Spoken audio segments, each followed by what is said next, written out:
Nous sommes en train de faire la pire chose qu'il est possible de faire avec la barbarie. Nous nous y habituons. Prononçons pour faire vite le mot guerre avant qu'on vienne nous en expliquer l'inéluctabilité. Mais la guerre de toute manière est déjà là aussi civile. Elle nous a été déclarée par de plus nantis que nous, par de plus aisés que nous, par de plus remplis de certitudes que nous. Elle nous a été déclarée par des gens qui devant tous se qualifient de gens rationnels et se présentent du côté de l'utile et du nécessaire. Ce sont des gens pour lesquels il n'y a pas d'autre alternative que la répétition infinie d'un présent toujours recommencé.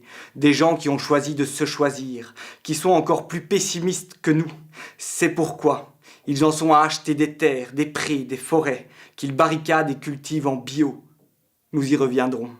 Il s'agit donc de mettre sur pied des espaces politiques de coopération, de mutualisation, d'échange et de gratuité, se fondant sur un usage partagé de territoire et de temps par un nombre important de personnes, des espaces et des durées où serait exercé et assumé ce qui est public, le bien public, et renforcé et pensé ce qui sera commun, les communs.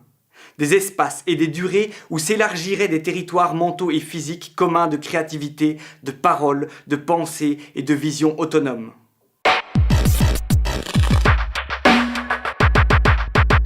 J'ai choisi cet extrait parce que ça me semble essentiel de comprendre aujourd'hui que la question du bien commun est au centre du problème politique auquel on fait face, dans le sens où une idéologie nous impose une vision du bien commun dans laquelle on est dépossédé du bien commun. Au nom du bien commun, on nous dépossède du bien commun. Et par exemple, une manière très claire de le voir est ce qui se passe avec les Gilets jaunes en France. Les gens occupent des ronds-points qui font partie de l'espace public et on les déloge de l'espace public qui leur appartient, alors que leurs revendications sont en plus pour la réappropriation du bien commun. De la même manière, nos élites politiques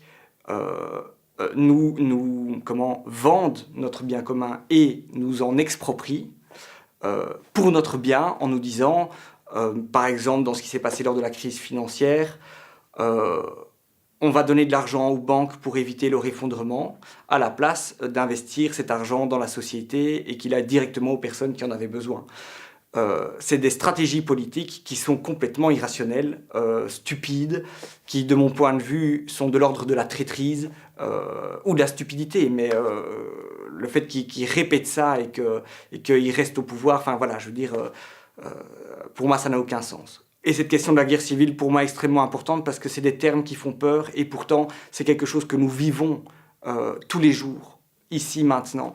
Et comment Warren Buffett, un milliardaire américain, a d'ailleurs déclaré comment il y a une guerre de classe aux États-Unis et ma classe est en train de gagner.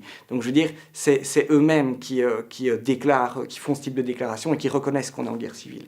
Et je pense qu'il serait temps pour nous, la population, mais aussi pour ceux qui se prétendent être nos représentants, de prendre la mesure des choses et de se doter d'armes assez efficaces que pour pouvoir lutter. Les Pinsons Charlot sont d'ailleurs des sociologues français.